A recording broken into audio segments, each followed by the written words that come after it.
everyone, welcome to Creatrix my dear students. We are back with a bang with लक्ष्य batch 2.0 और आप देखने जा रहे हो नेटवर्क का एक बेहतरीन lecture. But before we start, it is very important that I introduce myself for the students that are meeting me for the first time. Dear students, my name is Ankit Goyal. I got All India Rank 1 twice in GATE in 2014 and 2018. I was awarded gold medal by President of India himself in the year 2013 when I graduated from IIT. Till date, I have trained over 2 lakh students and currently I am working as a director at an academy for the GATE department.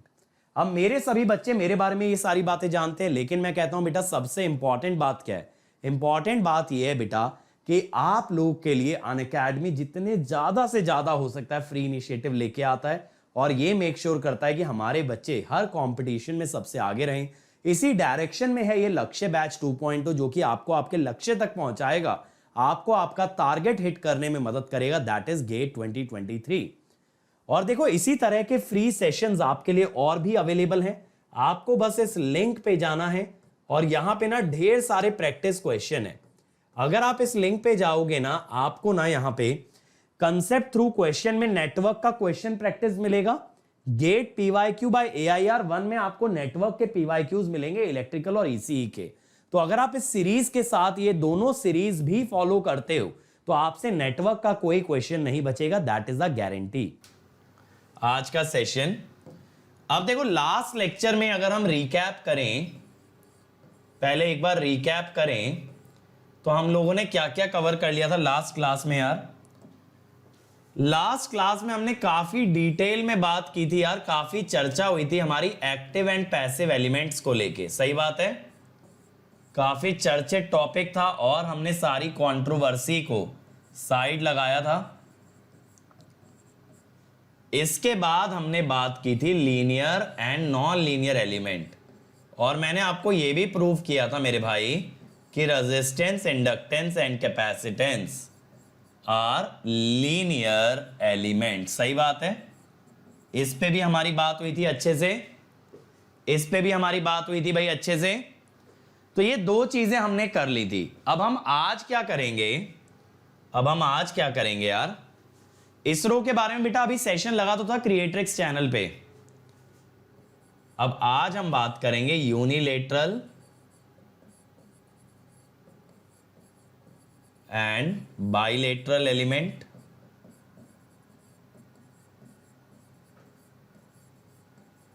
ठीक है, इसके बारे में मुझे आप लोगों से बात करनी है. फिर हम बात करेंगे time variant and invariant element. इस पे बहुत अच्छे से डिस्कशन करेंगे. ये सिग्नल वाला नहीं है टाइम वेरिएंट और इनवेरिएंट, ठीक है, ये अलग है, ये सिग्नल से अलग है. तो ये चीजों को हम आज डिस्कस करने वाले हैं. और कुछ छूट रहा है क्या? मुझे ऐसा फीलिंग आ रहा है कि एक क्लासिफिकेशन और होता है जो मेरे माइंड से स्किप कर रहा है. कौन सा होता है? Unilateral, bilateral, time variant, invariant.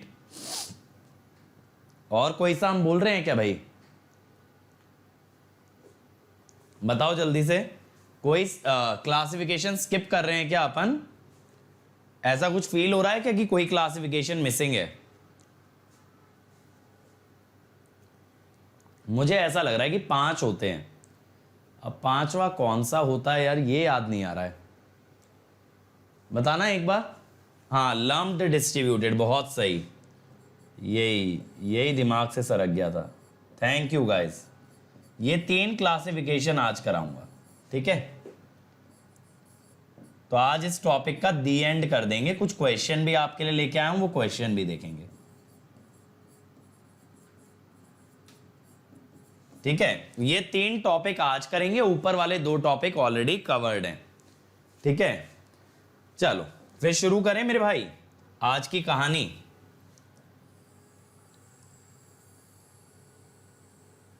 आज की कहानी शुरू कर लेते हैं. नोट्स बनाते चलना मेरे भाई. Unilateral and bilateral element. Unilateral, अब देखो इसका मतलब क्या होता है, पहले मतलब समझा देता हूं. अब कुछ एलिमेंट ऐसे होते हैं, बेटा यूनिलेटरल बाइलेटरल ही होता है, यूनिडायरेक्शनल बाई डायरेक्शनल एक ही मतलब है, वही होता है यूनिलेटरल बाइलेटरल। सुनो अब देखो कुछ एलिमेंट मेरे बच्चे ऐसे होते हैं जिन एलिमेंट्स में अगर आप करंट की डायरेक्शन को रिवर्स कर दें तो भी वो एलिमेंट का नेचर नहीं बदलता, यानी कि एलिमेंट जैसे पहले बिहेव कर रहा था वैसे ही वो बाद में भी बिहेव करता है।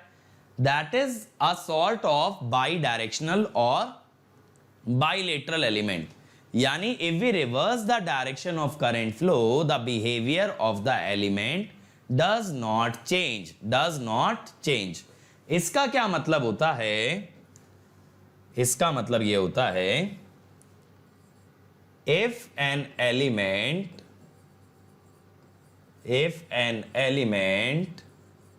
has identical behavior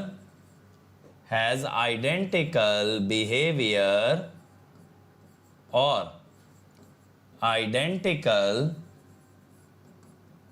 VI characteristics,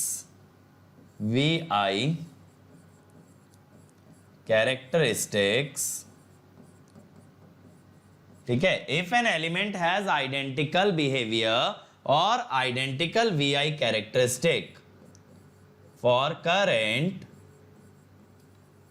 in both direction,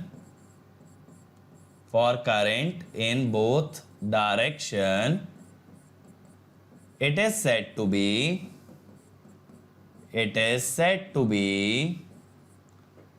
bilateral।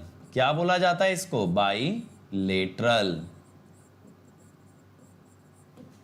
यानी कि करंट आप उसके अंदर राइट में फ्लो कराओ या फिर लेफ्ट में फ्लो कराओ, जो V और I का ग्राफ है वो दोनों ही जगह पे सेम आता है। अगर दोनों जगह पे ग्राफ सेम आएगा तब आप उसे क्या बोलते हो? Bilateral element. तब उसे क्या बोला जाता है मेरे भाई? Bilateral type of element. बात क्लियर हुई? अगर दोनों डायरेक्शन में कैरेक्टरिस्टिक वेरी कर गई, यानी एक डायरेक्शन का ग्राफ अलग है दूसरी डायरेक्शन का ग्राफ अलग है, तब आप उसे क्या बोलोगे? Unilateral. If characteristic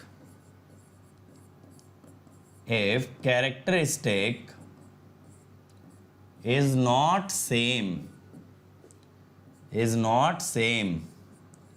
for current in both direction, ये नोट डाउन करते चलना मेरे साथ। then it is said to be unilateral. तब इसे क्या बोलते हैं? यूनिलेटरल।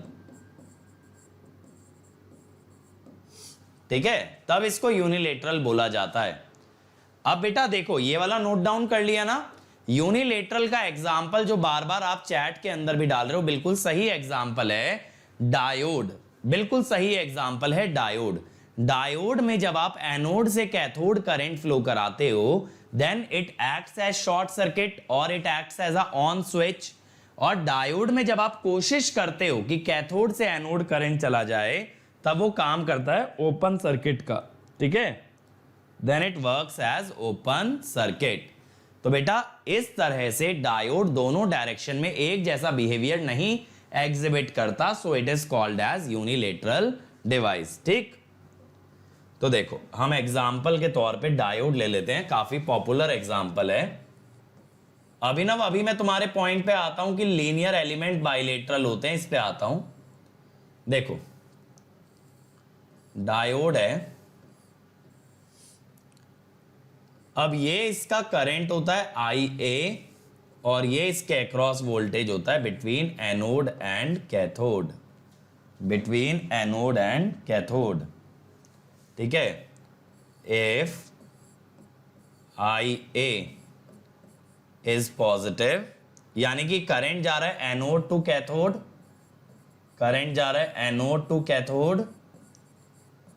तब क्या होता है?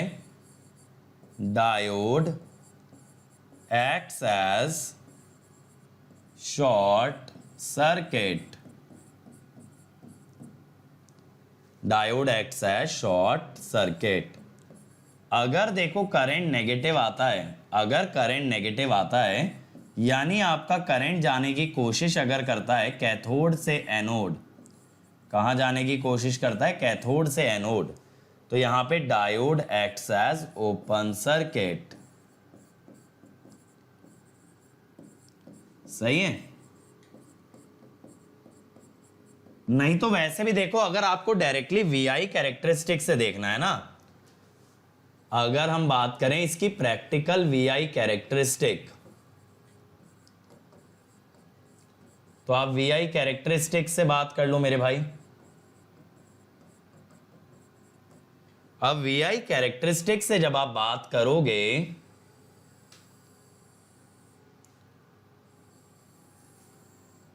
तब आप क्या बोलोगे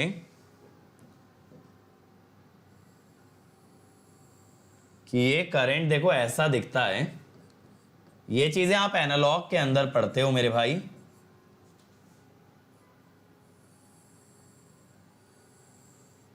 ठीक है, ये हुआ। अब यहां पे अगर आप देखो तो ये जो नेगेटिव करंट है, नेगेटिव करंट के लिए ग्राफ अलग है, पॉजिटिव करंट के लिए ग्राफ अलग है।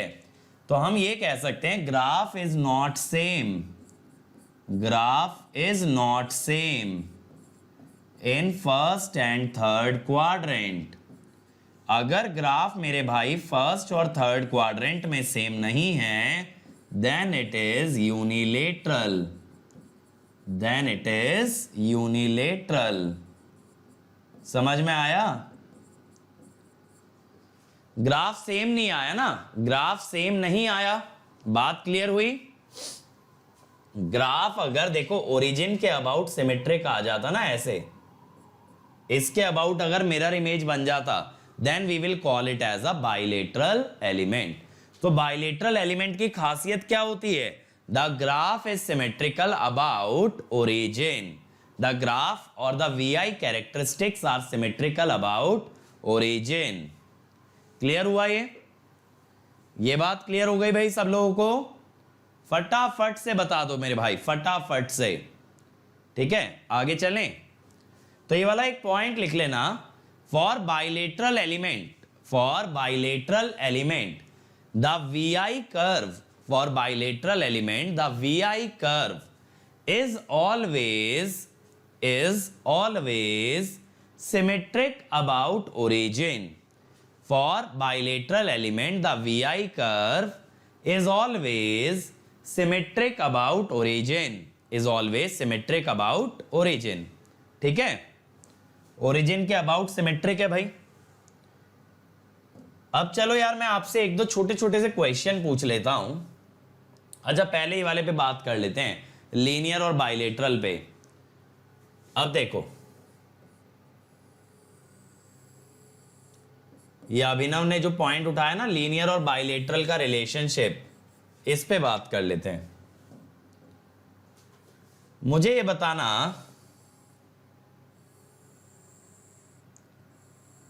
अगर ये वीआई कर्व है तो लीनियर और बाइलेटरल जज करने के लिए मैं कह रहा हूं, अगर ये वीआई कर्व है तो इसमें लीनियर और बाइलेटरल जज करना है। बताओ लीनियर है या नॉन लीनियर, बाइलेटरल है या यूनिलेटरल? फटाफट से बताओ, फटाफट से बताओ भाई, ये लीनियर है या नॉन लीनियर, यूनिलेटरल है या बाइलेटरल? चलो बताओ मेरे भाई जल्दी से।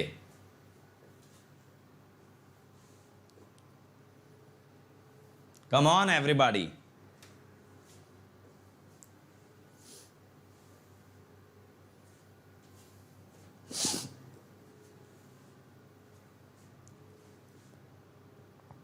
डायोड श्रेष्ठ मैंने कल ही तो बताया था पैसिव है, ना तो एम्पलीफाई कर सकता और ना ही एनर्जी सप्लाई कर सकता। बिल्कुल, ये नॉन लीनियर है। यूनिलेटरल या बाइलेटरल भाई? ये बाइलेटरल है। बाइलेटरल क्यों है? क्योंकि characteristic are symmetric about origin. First और थर्ड क्वाड्रेंट में आइडेंटिकल है ना कैरेक्टरिस्टिक। इसीलिए this is bilateral element, bilateral element. ठीक है, बात क्लियर हुई। अब ऐसे ही देखो दूसरा एग्जांपल लेता हूं।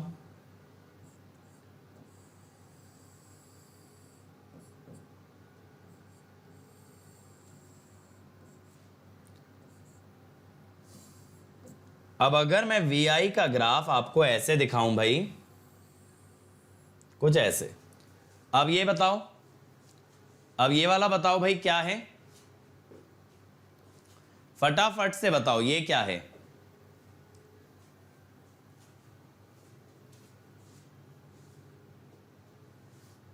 कम ऑन एवरीवन, फटाफट से मुझे आंसर चाहिए, क्या है ये?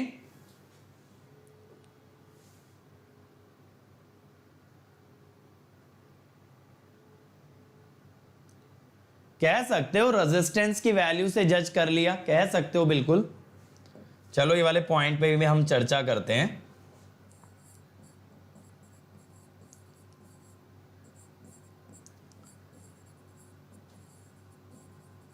देखो अभी ये जो पॉइंट आया है फ्रेश एकदम, पॉइंट क्या बोल रहा है बच्चा, जो चीज मैंने आपको बोली है ना उसी को पैराफ्रेज करने का तरीका, पैराफ्रेज करने का ये तरीका कि इफ रेजिस्टेंस और slope of VI characteristic, if resistance or slope of VI characteristic is same for I greater than 0 as well as I less than 0, then element is said to be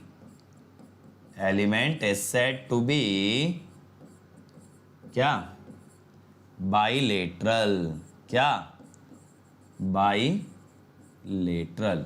ठीक है, यही चीज आप कह सकते हो graph same है, या ये कहना ग्राफ का स्लोप सेम है। बात तो एक ही, अगर ग्राफ सेम होगा तो स्लोप तो सेम होगा ही होगा।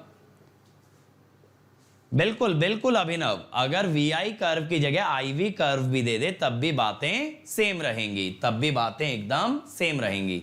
VI का इनवर्स ही तो हुआ एक तरह से IV। अब देखो यार, यानी कि यहां पे ये समझ आता है कि बाइलेटरल में लीनियर भी हो सकता है एलिमेंट और नॉन लीनियर भी हो सकता है। तो आप ये बात को समझो कि जो एलिमेंट लीनियर है वो तो बाइलेटरल होगा ही होगा, क्योंकि जो लीनियर है वो y इक्वल टू mx का रिलेशन फॉलो करेगा, यानी straight line passing through origin. अगर वो y इक्वल टू mx का रिलेशन मेरे भाई फॉलो कर रहा है तो ऑब्वियसली फर्स्ट और थर्ड क्वाड्रेंट में ग्राफ सिमेट्रिक आएगा। तो आप ये पॉइंट भी लिखो यार, ऑल लीनियर एलिमेंट्स, ध्यान से लिखो, all linear elements are bilateral, all linear elements are bilateral, but vice versa may not be true, but vice versa may not be true। बात क्लियर हो गई? बात क्लियर हो गई भाई? आप ये बात को जान लो कि बाइलेटरल जो है वो लीनियर हो जरूरी नहीं, लेकिन लीनियर बाइलेटरल होगा ऐसा जरूरी है। तो हम लोग ना ऐसे दिखा सकते हैं यार,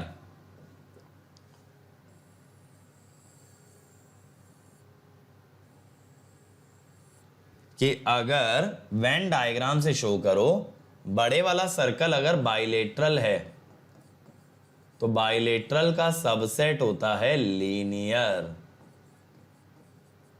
तो जो एलिमेंट लीनियर है वो तो बाइलेटरल होगा ही होगा। ठीक है, जो एलिमेंट लीनियर है वो बाइलेटरल होगा ही होगा, लेकिन अपोजिट ट्रू हो ऐसा जरूरी नहीं है। मजा आया? समझ आया यूनिलेटरल बाइलेटरल का मतलब? अगर समझ आया तो बताओ, आपकी नॉलेज का टेस्ट कर लिया जाए, फिर चेक कर ले भाई तुम्हारी नॉलेज कितना क्लियर हुआ और कितना नहीं हुआ, बोलो। चलो इसी बात पे आ रहा है सवाल, ये रहा। अरे यार ये कहां पहुंच गए हम, चलो इस पे बाद में आएंगे। ये रहा, the VI characteristic of a element is given below, determine whether the element is bilateral or unilateral। चलो बनाओ फटाफट। VI कर्व आपको दिया है, आपसे पूछा है एलिमेंट बाइलेटरल है या यूनिलेटरल है, बोलो भाई फटाफट से बोलो क्या है।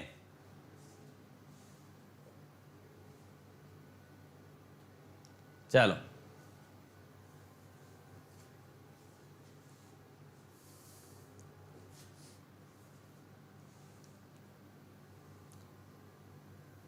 क्या है ये, बाइलेटरल? नहीं मेरे भाई, this is unilateral.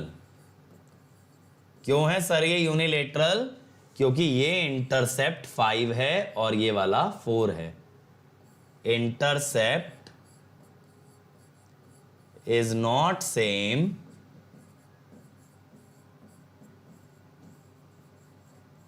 For I greater than 0 and I less than 0।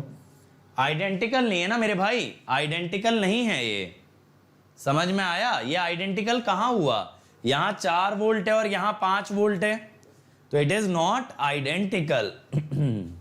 ठीक है, नॉन लीनियर तो है ही है, लेकिन मैंने आपसे बस बाइलेटरल यूनिलेटरल पूछा है। ठीक है, अगला ट्राई करना इसी बात पे।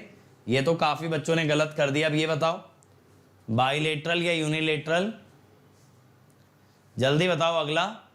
इज दिस बाइलेटरल और यूनिलेटरल? और जैसा मैंने बताया भाई, क्वेश्चन के लिए जगह छोड़ दिया करो, क्वेश्चन क्लास के बाद नोट डाउन कर लेंगे। प्रथमेश बेटा, तब भी सैचुरेशन जिस पॉइंट पे आ रहा है वो पॉइंट भी सेम होना चाहिए। यही तो कह रहा हूं, अगर लिमिटेड नॉलेज एग्जाम में लेके जाओगे कि भाई V/I, बस V/I से हो जाता है काम, तो नहीं चलेंगी चीजें। आपको क्या ध्यान रखना है, बेसिक फंडामेंटल ये है कि ग्राफ सेम होना चाहिए for I greater than 0 and I less than 0। Graph same होना चाहिए। ग्राफ अगर सेम होगा तो स्लोप तो सेम होगा ही होगा, लेकिन स्लोप सेम होने से ग्राफ भी सेम हो जाए ऐसा जरूरी नहीं है। तो ये क्या है भाई, यूनिलेटरल। ऐसा क्यों सर? क्योंकि यहां ग्राफ ओरिजिन के अबाउट सिमेट्रिक नहीं है, ग्राफ सिमेट्रिक है y एक्सिस के about. Characteristics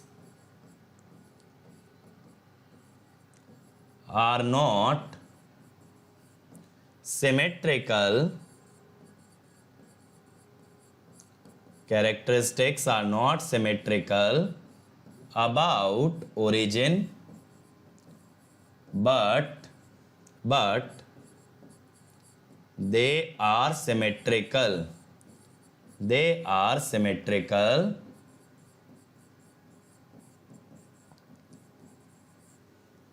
about y axis। ठीक है भाई, फंडामेंटल पे काम करो। फंडामेंटल पे अगर आपने काम कर लिया कि ग्राफ देख के जज कर रहे हो तो चीजें इजी हैं, और जो बच्चा सिर्फ रेजिस्टेंस पे अटका रह गया वहां दिक्कत हो जाएगी।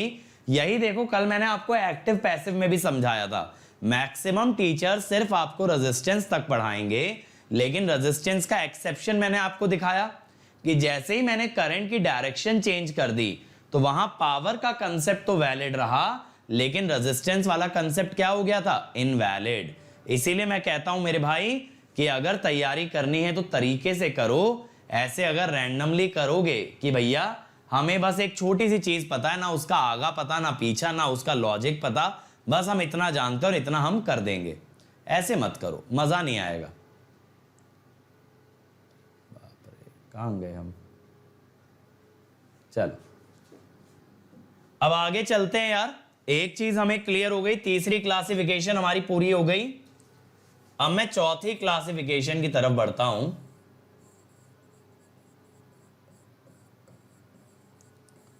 That is lumped and distributed element.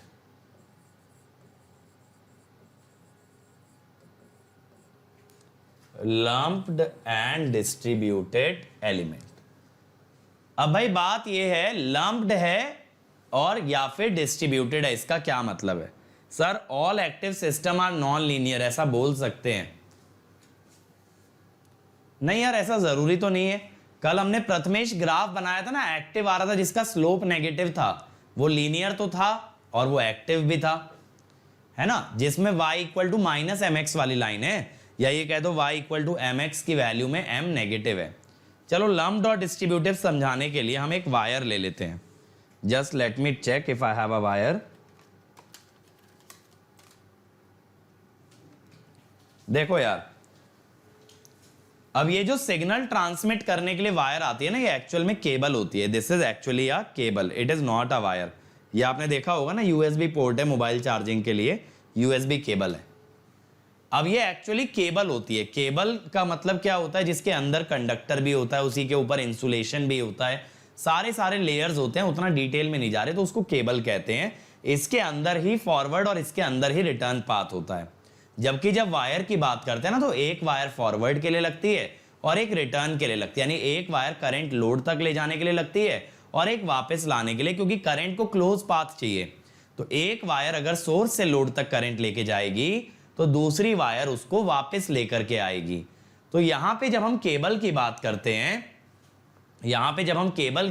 हैं, तो केबल के अंदर ही फॉरवर्ड और रिटर्न दोनों पाथ होते हैं। ठीक है, दोनों पाथ होते हैं। अब ये जो केबल होती है ना यार, अगर इसको मैं बीच में से कट कर दूंगा, अगर मैं इसको बीच में से ऐसे काट दूंगा ना मेरे भाई, बीच में से अगर मैं काट दूंगा, आधी कर दूंगा केबल, तो इसका रेजिस्टेंस भी हाफ हो जाएगा, क्योंकि रेजिस्टेंस क्या होता है, रो एल बाय ए। अब ये जो रो एल बाय ए वाला रेजिस्टेंस है ना, वो इसमें पूरा फैला हुआ है, ठीक है, पूरा ऐसे फैला हुआ है। तो बेटा इस तरह से जब कोई एलिमेंट के अंदर कोई पैरामीटर पूरे में फैला रहता है, that is said to be distributed. तो हम डिस्ट्रीब्यूटेड एलिमेंट्स के बारे में क्या लिखते हैं, पॉइंट लिखो, इसको डिक्टेट करा देता हूं मैं, लिखूंगा क्या, लिखना, distributed elements are those where the property of element, बेटा इसको मैंने काट दिया तो मैं अपना स्पीकर कहां से चार्ज करूंगा, दिमाग में तो मेरे भी आया काट दूं, लेकिन मैंने सोचा अगर मैंने काट दिया तो फिर भाई मैं अपना लेक्चर लूंगा कहां से, है कि नहीं है, समझ रहे हो। तो लिखो, whenever, क्या लिख रहे थे हम, चलो दोबारा से लिखो यार, मैं भूल गया, इसलिए बीच में ना डिस्टर्ब मत किया करो। लिखो, whenever the parameter of an element is spread throughout the element, then it is said to be distributed in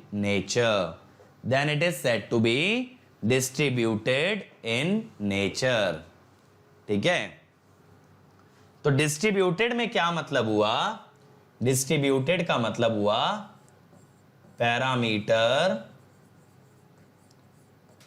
parameter such as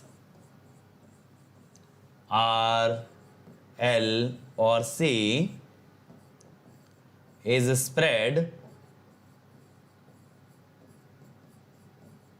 throughout the element.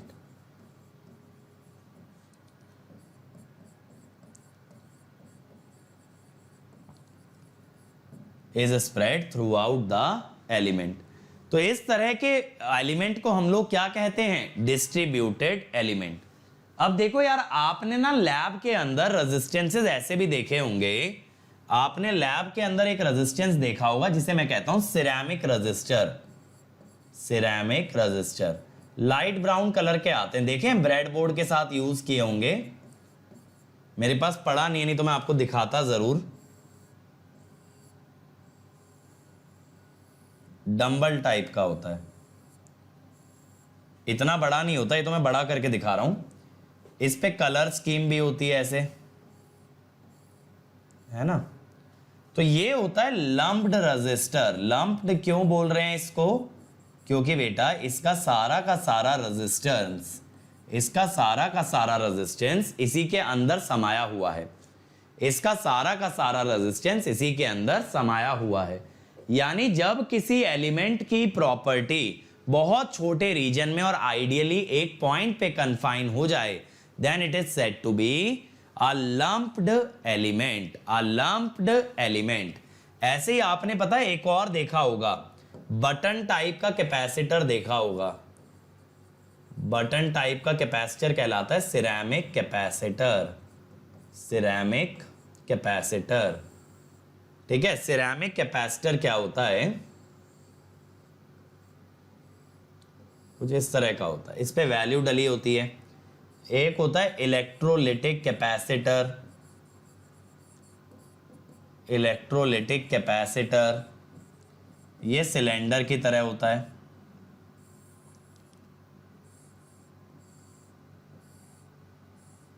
ऐसे,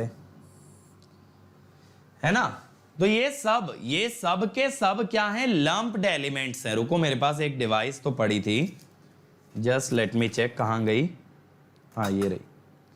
चलो, ये एक ना पेन ड्राइव टूटी थी, अब पता नहीं आप लोग देख पाओगे या नहीं देख पाओगे, कोशिश करते हैं, है ना। चलो कोशिश करते हैं, बताना मुझे दिख रहा है या नहीं। ये दिख रहा है क्लियर, फोकस आ रहा है इसमें, देखना फोकस आ रहा है इसके अंदर, बताओ। इसके अंदर देखो नीचे छोटे छोटे कैपेसिटर लिखे हुए हैं, छोटे छोटे कैपेसिटर, और एक बड़ा सा जो सिलेंडर है ना वो रेजिस्टेंस लिखा है R400, R400। देखो दिख रहा है आप लोगों को, बताओ मुझे मेरे भाई, ये नजर आ रहा है।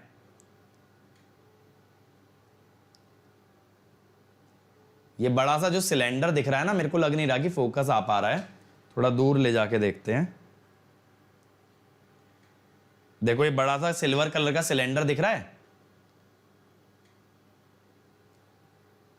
ये जो बड़ा सा सिल्वर कलर का सिलेंडर है ना, ये रजिस्टर है, और इसमें ना ये कैपेसिटर बहुत छोटे छोटे बने हुए हैं। देखिए इतनी पास से नजर आता है, पास से ना ब्लरी हो जा रहा है, दूर से ही फोकस आ रहा है। देखो दूर से मेरे को लग रहा है, यहां से आपको दिख रहा होगा, ये सिलेंडर जो है ये रजिस्टर है, तो ये लंप्ड है। ठीक है, तो ये लंप्ड है। अरे कैमरा का फोकस ना यहां पे एडजस्टेड है, इसीलिए दिक्कत है, चल कोई बात नहीं। तो लंप्ड की डेफिनेशन लिखो, लंप्ड की डेफिनेशन आप लोग लिखो, whenever the entire property of an element, whenever the entire property of an element is concentrated at a single point, whenever the entire property of an element is concentrated at a single point, such an element is said to be lumped in nature. Such an element is said to be lumped in nature. चमका भाई यहां तक। अब बात है इस classification का significance क्या है, या ऐसा कर भी क्यों रहे हैं। तो अगला पॉइंट लिखना, Kirchhoff's law are applicable on lumped elements. Kirchhoff's law are applicable on lumped elements. ठीक है, यानी डिस्ट्रीब्यूटेड सिस्टम के अंदर ये KVL और KCL वाले लॉज नहीं लगते हैं। बात को ध्यान देंगे, डिस्ट्रीब्यूटेड नेटवर्क में KCL और KVL जैसे लॉज नहीं लगते हैं। Is that okay, is that clear. तो बेटा इसीलिए देखो, जब इलेक्ट्रिकल वाले बच्चे या इलेक्ट्रॉनिक्स वाले बच्चे ट्रांसमिशन लाइन की बात करते हैं, इलेक्ट्रॉनिक्स वाले बात करते हैं EMT के अंदर, इलेक्ट्रिकल वाले बात करते हैं पावर सिस्टम के अंदर, तो जब बेटा ट्रांसमिशन लाइन के बारे में बात होती है, तब हम क्या कहते हैं कि ट्रांसमिशन लाइन डिस्ट्रीब्यूटेड है नेचर में। इसीलिए ट्रांसमिशन लाइन पे डायरेक्टली KVL KCL नहीं लगाते, उसका एक छोटा सा हिस्सा लेके पहले उसे लंप करते हैं और फिर उसमें KVL KCL एप्लीकेबल होते हैं। तो एक पॉइंट यही लिखना, transmission line are distributed in nature, so KVL and KCL can not be directly applied, KVL and KCL cannot be directly applied, but we have to approximate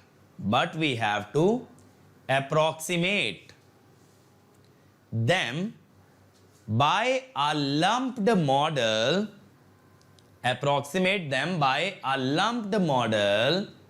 to apply Kirchhoff's laws. बिना lump के हमारी network analysis चलेगा नहीं ना। तो जो हम network analysis अभी पढ़ रहे हैं, जो हम सीख रहे हैं, that is all about the lumped elements. ये पूरा लंप्ड पे चल रहा है, यहां डिस्ट्रीब्यूटेड की बात नहीं हो रही है।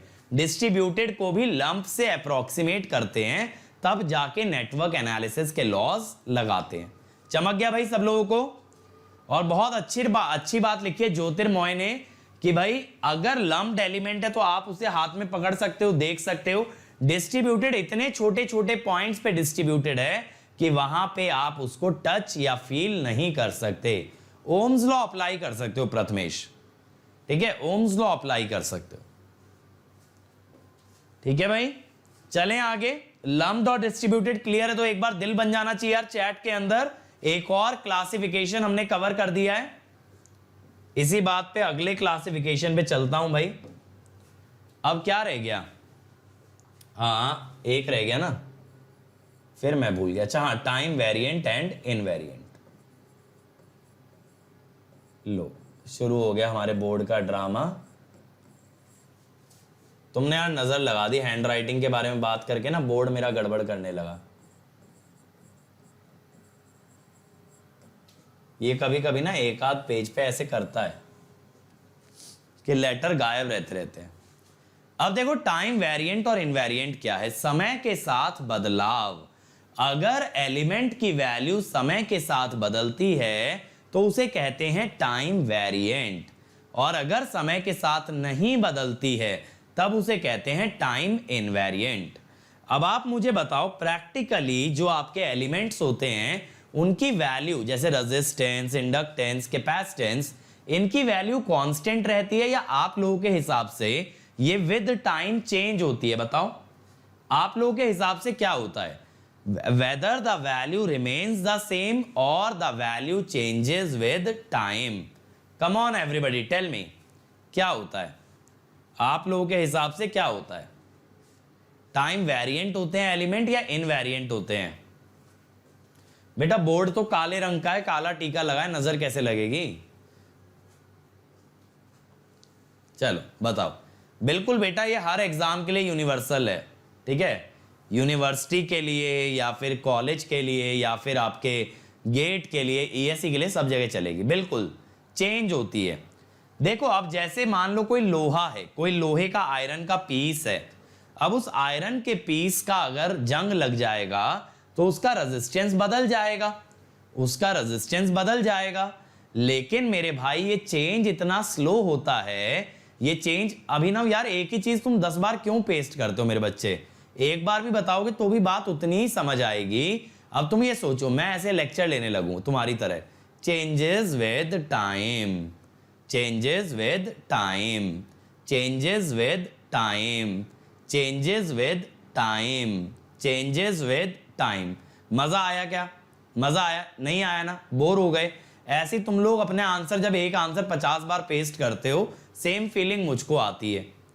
अब देखो क्या होता है, जैसे आयरन पीस के अंदर जंग लग जाता है तो उसका रेजिस्टेंस बदलेगा, लेकिन बेटा रेजिस्टेंस इतना स्लो चेंज हो रहा है वहां पे।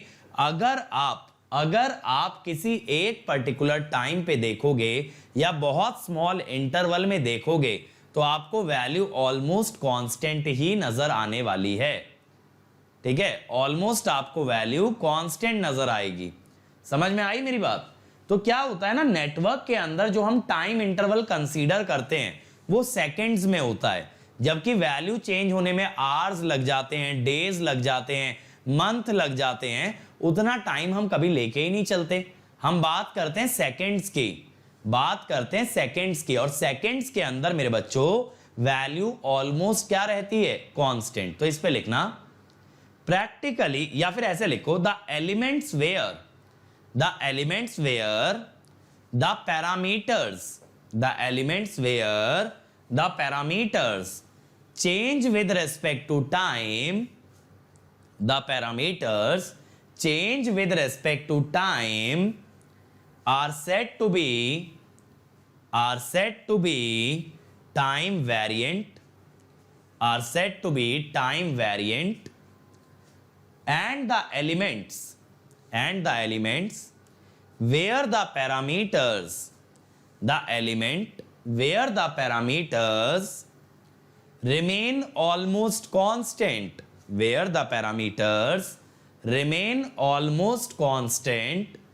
with respect to time are said to be time invariant. इतनी बात चमकी. अब अगला पॉइंट लिखो. practically all the elements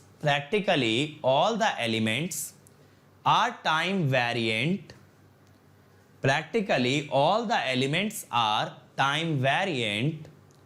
But they change very slowly with respect to time such that their value within a few seconds remains almost constant. ठीक है, their value within a few seconds remains almost constant. ठीक है, तो network के अंदर बेटा हम time बहुत छोटे इंटरवल में लेते हैं, इसीलिए कांस्टेंट लेते हैं. तो एक पॉइंट और लिखना. in our analysis we will consider all the elements as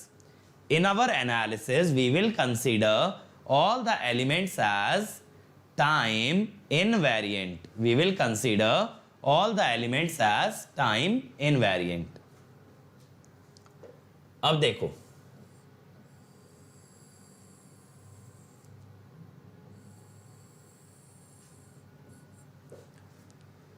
अब मान लो V वर्सेस I का हम ग्राफ बनाते हैं. तो यहां पे ये वाला ग्राफ मान लो T1 पे आया, ये ग्राफ मान लो T2 पे आया, और एक तीसरा ग्राफ ये मान लो T3 पे आया. ठीक है, अब बेटा अगर अलग अलग टाइम पे अलग अलग ग्राफ आपको मिल रहे हैं, then it is said to be time variant. If at different time we get different characteristic, then element is called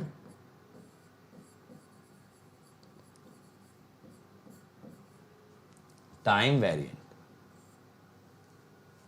ठीक है, तब इसको टाइम वेरिएंट कहा जाता है. बात क्लियर हो गई? ठीक है, तो ये नोट डाउन कर लो मेरे भाई. अब देखो ये सारी क्लासिफिकेशन होती है. अब मैं आपको ना इस पे क्वेश्चन दिखाने वाला हूं, तो आप लोग मुझे शुरुआत की 3 क्लासिफिकेशन बताना. Active passive, linear non linear, bilateral unilateral. ये 3 चीजें चाहिए. Active passive, linear non linear, bilateral unilateral. क्योंकि देखो टाइम वेरिएंट इनवेरिएंट तो नहीं बता पाओगे, और ऐसे लम्प्ड और डिस्ट्रीब्यूटेड भी ग्राफ से नहीं बता पाओगे. तो 3 चीजें बताओगे, linear non linear, active passive, bilateral unilateral. बताओ जरा, ये ग्राफ दे रखा है, active passive linear non linear bilateral, unilateral? क्या है भाई, बताते चलो। अब तो तुम बढ़िया तरीके से समझ चुके हो, बता ही सकते हो।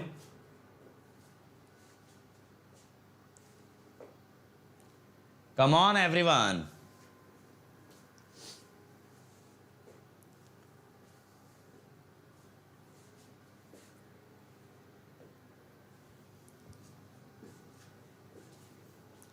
बोलो मेरे भाई। नॉन लीनियर है, बहुत ही बढ़िया। अग्रीड। एक्टिव या पैसिव? बताओ। यहां मैंने एलिमेंट का डायग्राम तो दिया नहीं है, एक्टिव या पैसिव? बेटा ये पैसिव है। कैसे सर पैसिव है? क्योंकि इसका जो स्लोप है, स्लोप इज ग्रेटर देन 0, तो resistance is greater than 0, hence it is passive. समझ में आई बात? जब तक डायग्राम नहीं दिया, जब तक स्लोप से चेक करेंगे। मैंने आपको लिखवाया भी था, if current direction and voltage polarity, current direction and voltage polarity are not specified,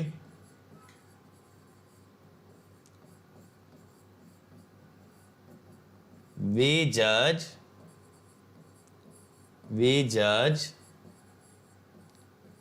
active and passive. We judge active and passive by means of slope. अब यूनिलेटरल बाइलेटरल बताओ यार। अरे भाई नॉन लीनियर है तो यूनिलेटरल ही होगा। वैसे ऐसा जरूरी नहीं है, कैरेक्टरिस्टिक फर्स्ट और थर्ड क्वाड्रेंट में सेम नहीं है। First and third quadrant are not same.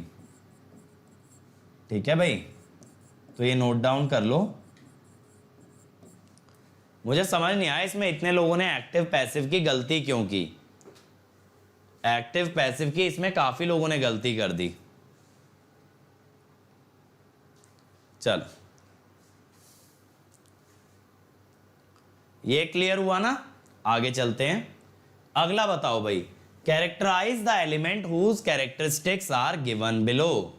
Again non linear, linear, active passive, bilateral, unilateral. बताओ क्या है ये, क्या है ये? Linear, non linear, active passive, bilateral, unilateral. What is this?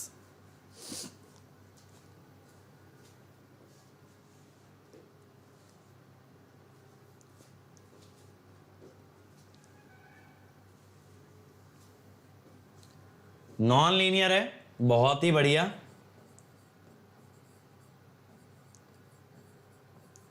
क्योंकि y equal to M X इधर नहीं चल रहा ना, इधर तो इसने ऐसे दिखा रखा है, बेसिकली 0।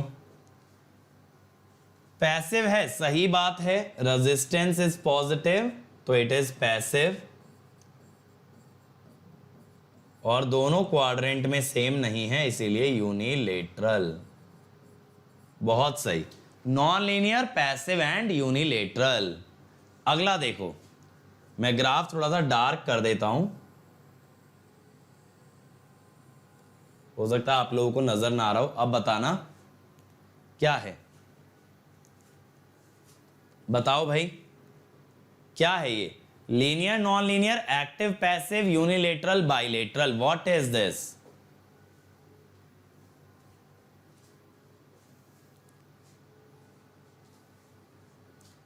क्या है ये?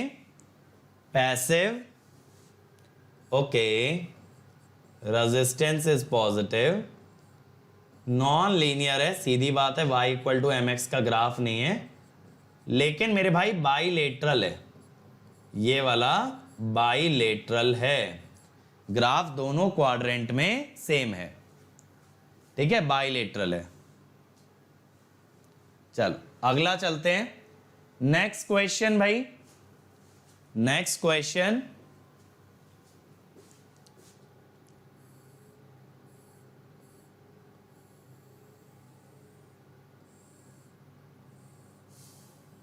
देखो जब तक वैल्यू मार्क करके ना देना, आप ये माना करो दोनों क्वाड्रेंट में बराबर एक्सटेंड हो रहा है। इसने वैल्यू मार्क नहीं कर रखी ना यहां भी, तो हम कैसे मान लें कि वैल्यू अनइक्वल है? अगर वैल्यू मार्क करके देगा तब हम ये कह सकते हैं ऊपर नीचे वैल्यू अनइक्वल है। ये क्या है? नॉन लीनियर है, बहुत ही बढ़िया। पैसिव भी है भाई, क्योंकि इसका स्लोप पॉजिटिव है, एंड इट इज बाइलेटरल। जब तक वैल्यू ना दे दोनों तरफ बराबर मानो, ठीक है? जब तक वैल्यू ना दे दोनों तरफ बराबर मानना। सही है? क्लियर हो गया ना कैसे जज करते हैं एलिमेंट्स को? तो ये क्लासिफिकेशन बहुत अच्छे से क्लियर हो गया। तो फिर यार इस टॉपिक को यहीं तक रख रहे हैं, और नेक्स्ट लेक्चर में यानी कि कल मैं आप लोगों से डिस्कस करूंगा रेजिस्टेंस को लेके। तो अब हम नेटवर्क के एलिमेंट्स पे जाएंगे, रेजिस्टेंस, इंडक्टेंस, कैपेसिटेंस, ये सब बातें करेंगे कल, ठीक है? और देखो यार, हर संडे हम लोग कॉम्बैट कराते हैं, तो आप कॉम्बैट का हिस्सा बनिए। ये 1 घंटे का टेस्ट होता है, 20 क्वेश्चन आपको क्रैक करने हैं। यहां से आप अट्रैक्टिव प्राइजेस और अमेजिंग स्कॉलरशिप्स जीत सकते हो। तो आज ही अनअकैडमी ऐप इंस्टॉल करो and then enrol for combat using the code Ankit ESE। और देखो ये मेरा टेलीग्राम चैनल है बेटा, यहां पे बहुत सारे पीडीएफ्स हैं आपके लिए, सारे नोटिफिकेशन है, जितनी भी क्लासेस हम लोग लेते हैं, जो भी ऑफर्स आते हैं, सब आपको यहां पे मिलेगा। तो इस कम्युनिटी का हिस्सा बने। This is going to be the biggest community of electrical and electronics engineers. और जो बच्चा एकदम स्ट्रक्चर्ड वे में तैयारी करना चाहता है वो अनअकैडमी ज्वाइन करे। अनअकैडमी का आइकॉनिक सब्सक्रिप्शन आपको क्लासेस और स्टडी मटेरियल के अलावा देता है पर्सनल कोच। ये पर्सनल कोच खुद एक गेट एंड ESE टॉपर होता है, जो आपको पूरे कंसेप्ट अच्छे से एक्सप्लेन करेगा। जो भी आपकी क्वेरीज हैं, कभी भी आप डिमोटिवेटेड डाउन फील करते हो, तो आपका मोटिवेशन लेवल रेज करेगा। ये ना आपका एक टाइम टेबल बनवा देगा, जो कि हर बच्चे के लिए अलग हो सकता है, वर्किंग के लिए अलग, कॉलेज के लिए अलग, ड्रॉपर के लिए अलग। तो पूरा एक प्लान बनेगा आपका। इवन टीचर्स आपको अलग से मोटिवेट करते हैं इन स्टडी बूस्टर सेशन। आपके टेस्ट रिजल्ट्स के बेसिस पे आपको बताया जाता है आपकी स्ट्रेंथ्स और वीकनेस। इवन यहां आपको ना असाइनमेंट्स भी दिए जाते हैं, आपको एक्स्ट्रा स्टडी मटेरियल मिलता है बेटा, और डेडिकेटेड डाउट इंस्ट्रक्टर होते हैं, यानी आप 1-to-1 सेशन बुक करके अपने टेक्निकल क्वेरी भी पूछ सकते हो। और इसके अलावा जितने बेनिफिट आपको प्लस सब्सक्रिप्शन में मिलते हैं वो सब आइकॉनिक में मिलता है, जैसे लाइव और रिकॉर्डेड क्लास, हर संडे का test, well structured courses, rank improvement batches, crash courses और अनलिमिटेड एक्सेस, जहां आप जिस टीचर का लेक्चर चाहें देख सकते हैं। ये प्लस के बेनिफिट आइकॉनिक में भी होंगे, लेकिन आइकॉनिक के बेनिफिट आपको प्लस में नहीं मिलेंगे। और देखो अगर आइकॉनिक लेते हो 1 ईयर का 4700 पर मंथ पड़ेगा। जैसे ही अंकित ESE कोड लगाओगे ये हो जाएगा 4200 पर मंथ, और 2 ईयर का लोगे और किफायती है बेटा 3000 पर मंथ में।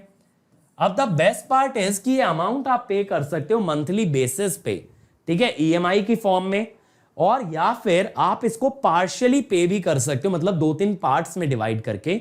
और अगर बियर कर सकते हो तो 1 टाइम पे कर सकते हो, credit card, debit card, net banking से।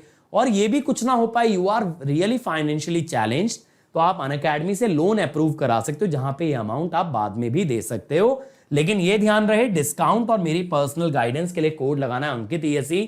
और अगर ये अफोर्डेबल ना हो तो इससे सस्ता सब्सक्रिप्शन है आपका प्लस। यहां पे कुछ फीचर डेफिनेटली मिसिंग है, लेकिन बेटा अगर कोई बच्चा मोटिवेटेड है तो यहां पे आपको कंटेंट वाइज कंप्लीट चीजें दी जाती हैं, जिससे कि आप रैंक निकाल सकते हो। आइकॉनिक में आपको लाइव मेंटोरिंग प्रोडक्ट मिलता है, जहां 1-to-1 मेंटोरशिप दी जाती है। ये सेशन आप बुक कर सकते हो, अपने मेंटोर से इंटरैक्ट कर सकते हो, और वो आपकी सारी क्वेरीज आंसर करेगा। और अनअकैडमी में देखो अब आपका एक भी डाउट नहीं रहेगा अनआंसर्ड। आपको बस क्या करना है, डाउट की फोटो आपको क्लिक करनी है, उसे अपलोड करना, और हमें बताना है आपको किस लैंग्वेज में उसका वीडियो सोल्यूशन चाहिए। हम आपके हर क्वेश्चन का वीडियो सोल्यूशन बना के देते हैं। सिर्फ आपको उसका हिंट नहीं, आपको उसका कंप्लीट सोल्यूशन दिया जाएगा। और एट अ टाइम आप 1 by 1 करके 3 डाउट अपलोड कर सकते हो, और जैसे जैसे आपको आंसर मिलता जाएगा आप और डाउट्स अपलोड कर पाओगे। और देखो अगर कोई भी क्वेरी है अनअकैडमी सब्सक्रिप्शन से रिलेटेड, तो please call on this number. यहां आपको लेटेस्ट ऑफर, सब्सक्रिप्शन और जर्नी से रिलेटेड हर क्वेरी को आंसर किया जाएगा, लेकिन कोड याद रखें अंकित ESE। Okay, so thank you everybody, I hope you enjoyed the lecture, so please like, share and subscribe to this channel and comment on the video कि आपको video कैसा लगा। फिर मिलेंगे अगले वीडियो में इसी जोश और इसी कंसेप्ट के साथ। Let's crack it.